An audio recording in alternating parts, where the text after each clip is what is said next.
Series جس کا نام محمد سب کے لیے ہے صلی اللہ علیہ وسلم، یہ اس کا 27واں حصہ یعنی پارٹ 27 ہے۔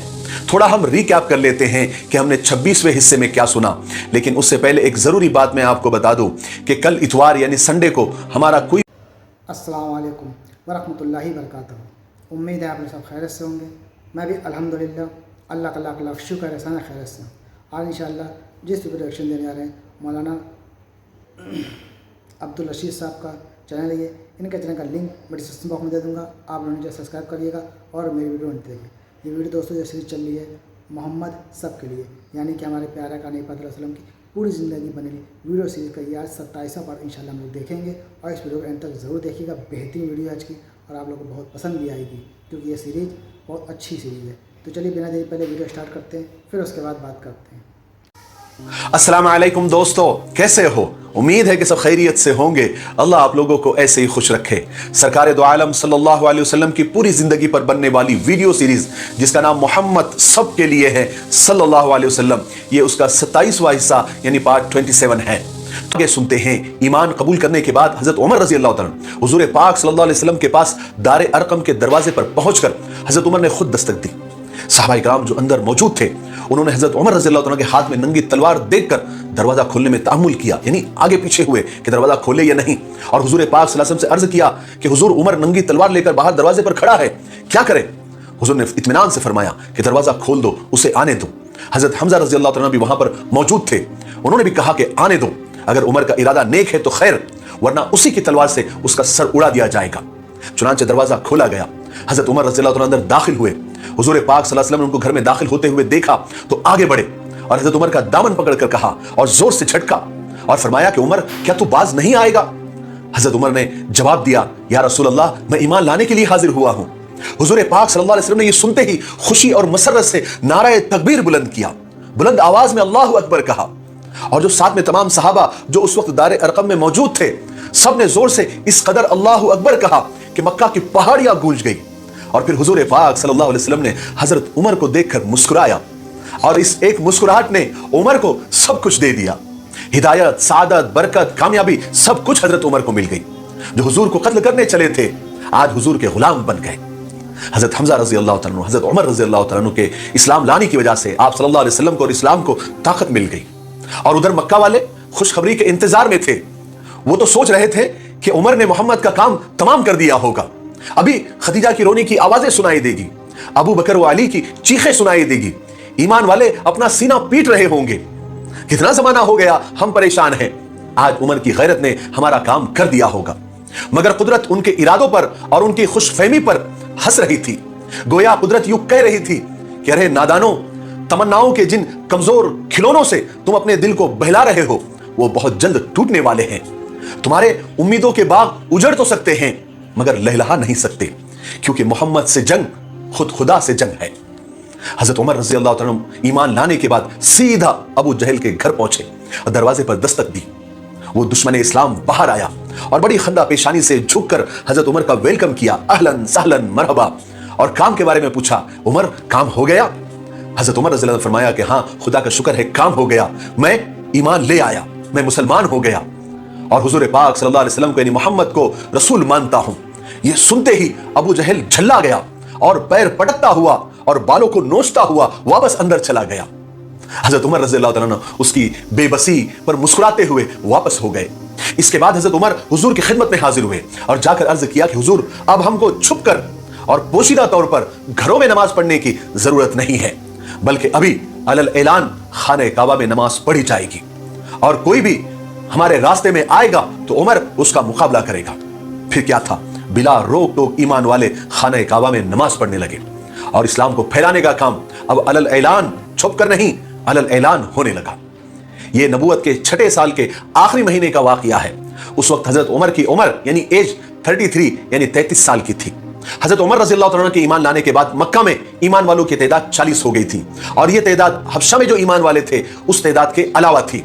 حضرت عمر فاروق رضی اللہ عنہ کے ایمان لانے سے قریش کو اور مکہ والوں کو بہت گہرا صدمہ پہنچا تھا، اور ادھر ایمان والے خانہ کعبہ میں علی الاعلان کھلے عام نماز بھی پڑھنے لگے تھے، اور بہت سارے ایمان والے حبشہ میں نجاشی بادشاہ کی پناہ میں آرام سے رہ رہے تھے، ان پر مکہ والوں کا کوئی زور بھی نہیں چلتا تھا۔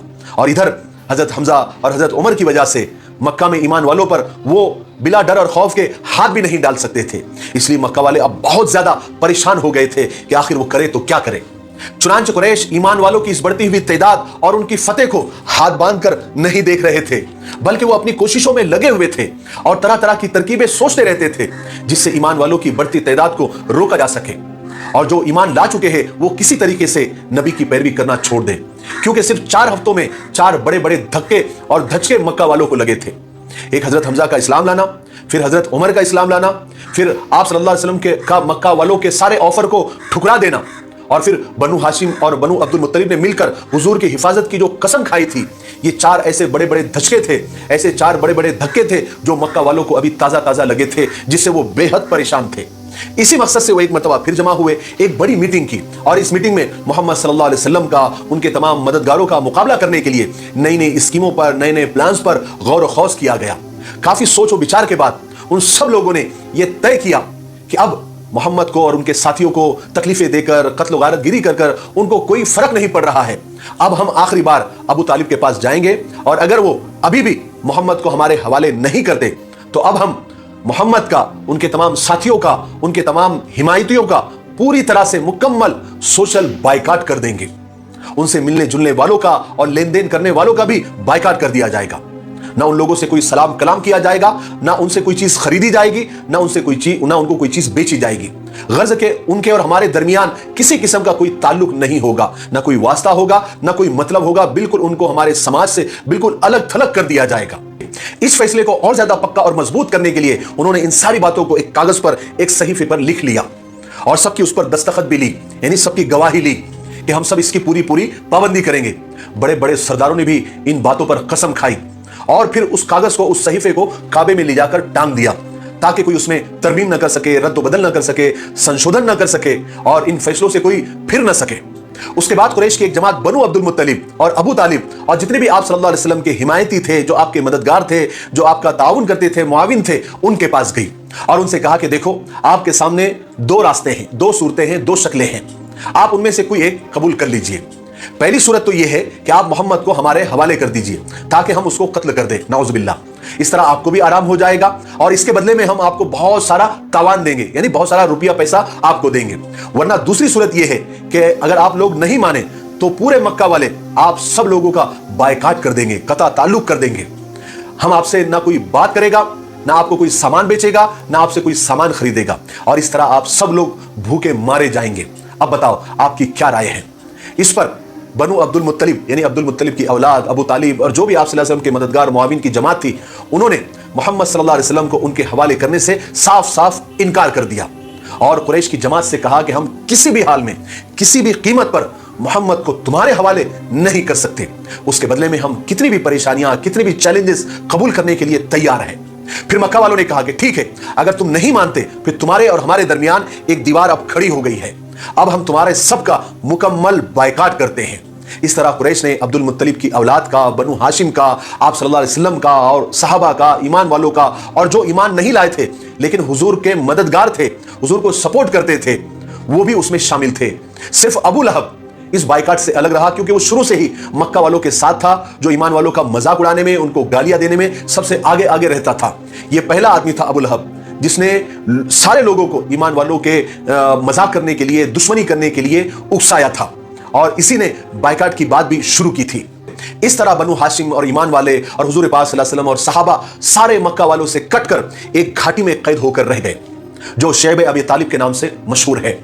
मक्का वाले कोई भी इन लोगों से यानी सहाबा से, हुजूर से और हुजूर की हिमायतियों से कोई मामला नहीं करता था, ना कोई राशन उन तक पहुंचने देता था, ना कोई चीज उनसे खरीदता था, ना उनको कोई चीज बेचता था, सिवाय 4 मोहतरम महीनों के जिनमें अरब हर किस्म की लड़ाई झगड़ा रोक देते थे। इन्हीं 4 महीनों के अंदर ईमान वाले और सहाबा उस कैद से बाहर निकल सकते थे और हाजी लोग इन्हीं मोहतरम महीनों में मक्का में आकर जमा होते थे। वो मोहतरम 4 महीने कौन से थे? मैंने पहले वीडियो में भी आप लोगों को बताया था। जिकादा, जिलहज्जा, मुहर्रम और रजब के वो महीने थे मक्का के करीब ताजिर अपनी दुकान लगाते थे, बाजार लगाते थे। हुजूर पाक सल्लल्लाहु अलैहि वसल्लम इन्हीं 4 महीनों में भी उनके पास जाते थे, उन्हें अल्लाह के दीन की तरफ बुलाते थे, उन्हें जन्नत की खुशखबरी देते थे, जहन्नम से डराते थे और कहते थे कि अल्लाह को एक मान लो, मैं खुदा का पैगंबर हूं और आखिरत की एक जिंदगी है जो मरने के बाद आने वाली है। आप सल्लल्लाहु अलैहि वसल्लम इन हालात में भी आपने दीन का काम नहीं छोड़ा, आप मुसलसल दीन का काम और लोगों को अल्लाह की तरफ बुलाने का काम किया करते थे। इस कैद बंद और बायकाट की वजह से ईमान वालों को बड़ी बड़ी तकलीफें उठानी पड़ी। जितना गल्ला, जितना राशन वो साथ लेकर गए थे वो जल्दी ही खत्म हो गया। भूख और प्यास जब हद से बढ़ जाती तो ये लोग कीकर के पत्ते खाकर वक्त गुजारते। सहाबा के बच्चे भूख से बिलबिलाते, तड़पते, यहां तक कि उनकी आवाज घाटी के बाहर भी सुनाई देती। और ये संगदिल मक्का वाले, ये पत्थर दिल मक्का वाले बच्चों की बिलबिलाहटों को सुनकर खुश होते थे, कहे कहे लगाते थे, हंसते थे। जब भी मक्का में कोई गल्ला या खाने पीने की चीज कोई बेचने आता, कोई ताजिर वो चीजें लेकर आता, तो मक्का वाले लपक कर वो चीजें खरीद लेते ताकि ये गल्ला, ये राशन घाटी तक ना पहुंच सके। मगर सब लोग ऐसे नहीं थे, उनमें भी बहुत सारे रहमदिल लोग भी थे जो इस जुल्म को पसंद नहीं करते थे। वो लोग ऐसे हंसने वालों को बुरा भला कहते थे, उन्हें डराते थे कि तुमने मंसूर बिन इकरमा का हाल अपनी आंखों से नहीं देखा।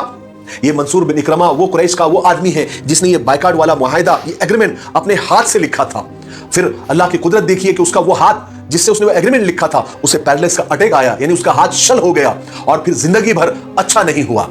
इस घाटी की कैद में जो ईमान वालों ने मुसीबतें उठाई, उसका अंदाजा आपको इससे हो सकता है कि हुजूर पाक सल्लल्लाहु अलैहि वसल्लम के एक सहाबी हजरत साद बिन अबी वक्कास एक मर्तबा रात के अंधेरे में कहीं जा रहे थे, उनका पैर किसी गीली चीज पर पड़ा। वो इस कदर भूखे थे कि उन्होंने फौरन उसे उठाया और बगैर देखे उसको निगल लिया। हजरत साद बिन अबी वक्कास का ये दूसरा वाकया है कि एक मर्तबा वो रात के वक्त पेशाब के लिए निकले तो रास्ते में ऊंट की खाल का एक सूखा टुकड़ा, यानी चमड़े का एक टुकड़ा उनको मिल गया। उन्होंने जल्दी से उसे धोकर आग पर जलाया, उसको कूट कर उसका आटा, उसका सुफूफ बनाया, फिर पानी के साथ उसको पी लिया। ऐसी कई रातें सहाबा ने गुजारी। बायकाट की मुद्दत बढ़ती चली जा रही थी, लेकिन बनु हाशिम, बनु अब्दुल मुत्तलिब, हुजूर पाक सल्लल्लाहु अलैहि वसल्लम और सहाबा निहायत हिम्मत के साथ इस मुसीबत का मुकाबला करते रहे। उन्होंने इस हालत में भी, इस मुसीबत में भी, इस भूख और प्यास की शदीद हालत में भी आप सल्लल्लाहु अलैहि वसल्लम की तरफ से कोई गफलत नहीं बरती और ना आपको कुरैश के हवाले करने पर वो तैयार हुए। आप सल्लल्लाहु अलैहि वसल्लम के चहीते चचा अबू तालिब आप सल्लल्लाहु अलैहि वसल्लम का पूरा ख्याल रखते, आपके बराबर में लेटते ताकि आपकी हिफाजत कर सके। अगर चचा अबू तालिब को कहीं काम पर जाना भी होता या कहीं किसी और मकसद से बाहर निकलते या हुजूर से अलग होते तो अपनी औलाद में से किसी को उनके पास छोड़ कर जाते ताकि उनकी जगह वो आप सल्लल्लाहु अलैहि वसल्लम की हिफाजत कर सके।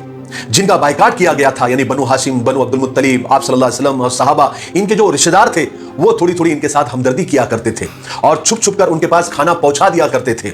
अगर ये रिश्तेदार बाहर के अगर ऐसा ना करते तो बहुत जल्दी बहुत सारे लोग भूख से मर जाते। ऐसे में ही एक शख्स हकीम बिन हिजाम भी थे, वो अपनी फूफी उम्मुल मोमिनीन हजरत खदीजा रज़ी अल्लाह तआला के पास खुफिया तरीके से छुपकर खाना पहुंचा दिया करते थे, जिसको अम्मा जान हजरत खदीजा रज़ी अल्लाह तआला लोगों में तकसीम कर दिया करती थी।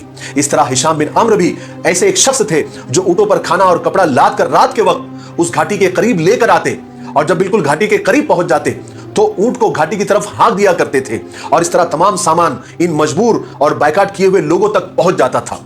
जब अम्र बिन हिशाम या फिर हकीम बिन हिजाम की ये बातें कुरैश तक पहुंची तो उन्होंने उनको भी बहुत तकलीफें दी, लेकिन फिर भी उन्होंने ये मदद का सिलसिला बंद नहीं किया।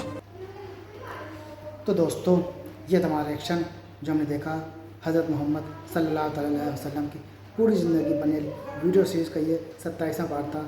अब इंशाअल्लाह ने चाहा तो हम 28वें पार्ट में आपसे मुलाकात करेंगे। तब तक इस वीडियो को खूब शेयर करिए। हम मिलेंगे नेक्स्ट वीडियो में। अस्सलाम वालेकुम वरहमतुल्लाहि व बरकातहू।